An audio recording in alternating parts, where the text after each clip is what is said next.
Okay, this is the fourth and last video clip that I will be posting for this week. And I'm just going to read the words with the last four sounds that we haven't talked about. There are still other exercises about consonant sounds, mainly practice, where I give you reading of some of the most challenging sounds for Spanish speakers in context, so in tongue twisters, in texts, in dialogues. I will be posting these remaining videos throughout the week as additional practice that you could have for the midterm exam. I'm going to first finish reading these examples, and then I'll give you some directions about what's happening within the next couple of weeks. Okay, we were on page 43, and we are talking about these two allophones, which are allophones of to and do. Remember that allophones are variations of a phoneme. In this case, these two allophones are optional. In other words, you could choose to pronounce the r and the n, or you could pronounce them the way they look, either as to or as do. That's why they're called the allophones. Okay, the first one is the r. R is known as a tap. It's a voiced alveolar tap, meaning that there is a single tap of the tongue tip against the alveolar ridge. You need to be careful with this sound, not because it's difficult to pronounce, but because you might get confused thinking that it is the same as in Spanish, as in harina or orilla or ahorita. This is not the same sound. I said this before. This is a very different sound. In Spanish, r and r are two different phonemes. So you say arroz and then you say arroz. Arroz and arroz are two different words, and we know that because if we substitute r with r, we obtain a different word. This is not the case with r. I said this before. R is not related to whatsoever. Is always pronounced in English. Okay? R has to do with two sounds, which are t and do. It's a variation of either to or do when they occur in between two vowels or after and a vowel. Listen to the examples. Better, writer, carter, carter. Notice how we pronounce the and then the r. Carter. It's not the case that we say cutter, cutter, or carer. Okay? We pronounce both. Carter, carter. Butter, writer, adder, batter, ladder, or later. Border, border, border, border. Okay? We could also say better, writer, carter, butter, rider, utter, batter, latter or later, and border. That is a British pronunciation, and you could say it like that. But since we're learning more an American type of English, then I expect you to say the r. Okay? Now, is also a variation of to and do. It occurs in between two vowels when the t is a double T, or following n and a vowel. Okay? We have the following examples. Gotten, gotten, mountain, mountain, forgotten, forgotten, fountain, fountain, beaten, bitten, sultan, sultan. The it's like when you swallow the sound. It's like the absence of sound. Again, you could say gotten, mountain, forgotten, fountain, beaten, and sultan, which is more British-like. Also, in these sounds containing the glottal stop, we have another sound that we talked about, which is also an allophone. You remember what it is?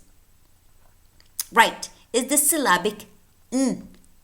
We have gotten, and then the n absorbed the vowel. Mountain, forgotten, fountain, beaten, and sultan. Finally, we have w and y, which are semi-vowels. Remember that they are semi-vowels because their pronunciation resembles more that of a vowel than a consonant, because there is very little obstruction of the airflow, if any. Okay, w is spelled W or U or O, okay, in words such as go or so, for example. But these are examples of w spelled WH. Water, when, where, which, who, what.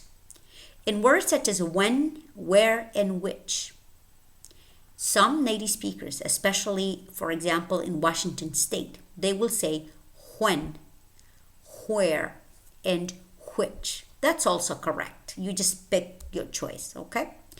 And then yeah, which is never spelled J. It is spelled either Y or U. Young, young, yesterday, yesterday. Yellow, yellow, yuck, yuck, yen, yen. And other words which begin with U, such as usually, university, use, okay, unicorn.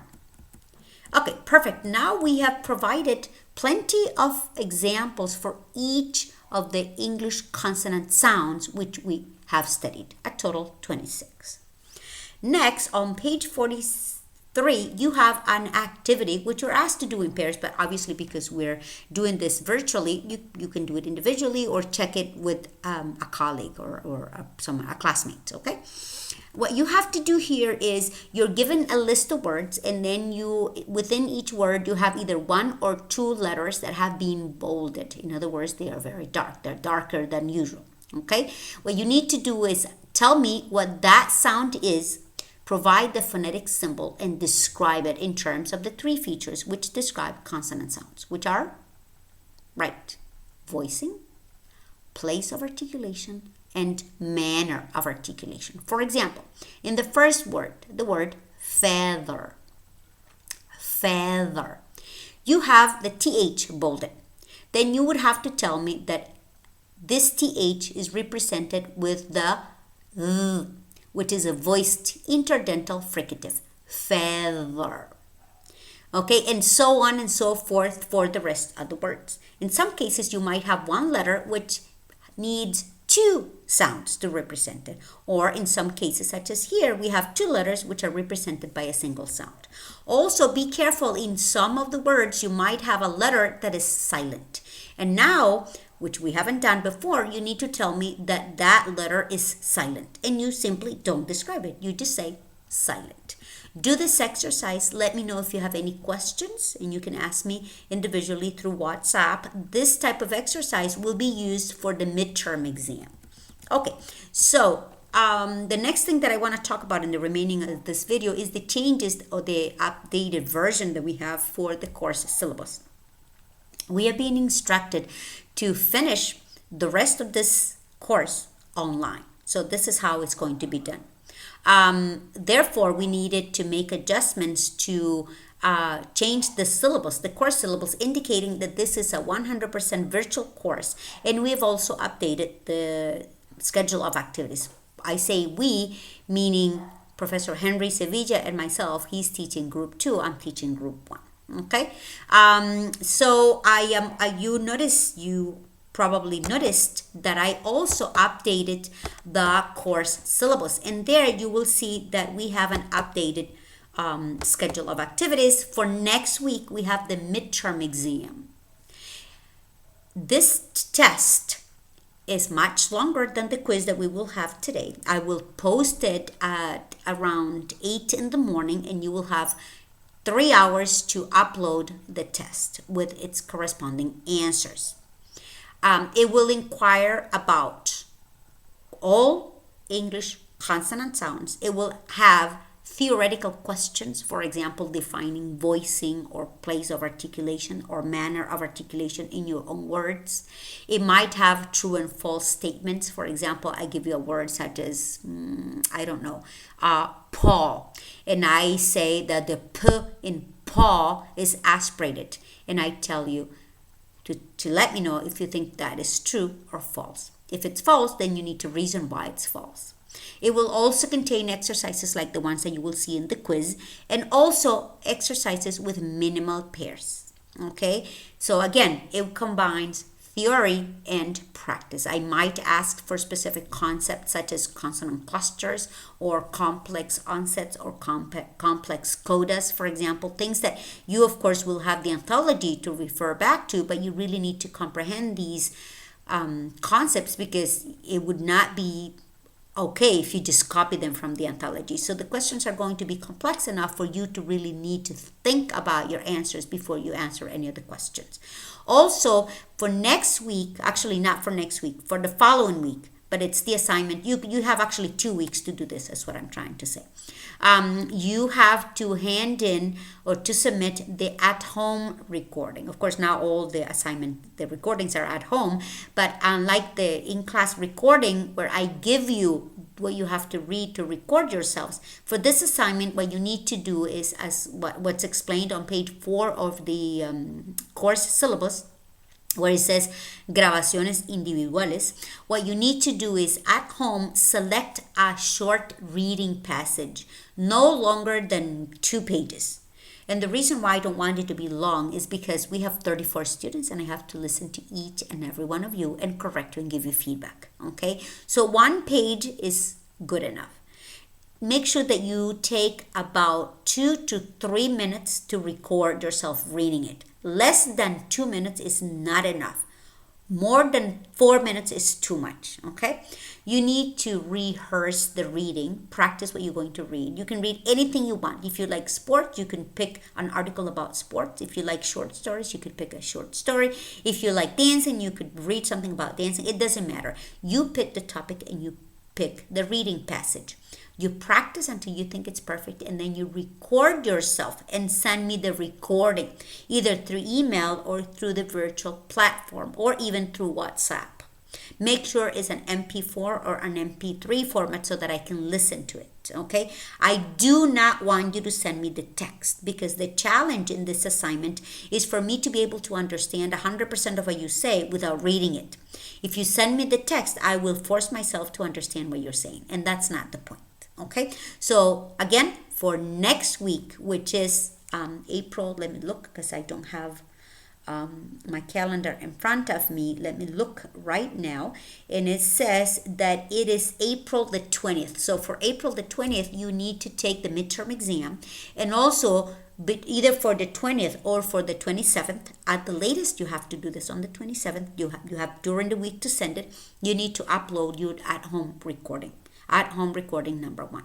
Okay, I will be also, in addition to this video clip, be posting some video clips from other people who explain some difficult consonant sounds for Spanish speakers for you to have as extra review.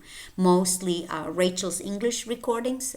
She's quite good, although she might use some different terminology from the terminology I use. I think her videos are quite good, but they're meant for people who are learning English as a second language and not for people who are training to become English teachers. And I will also throughout the week upload 2 or 3 more videos with the remaining of the exercises to practice consonant sounds. Okay, so I will talk to you soon, and I will be posting the quiz for this week next.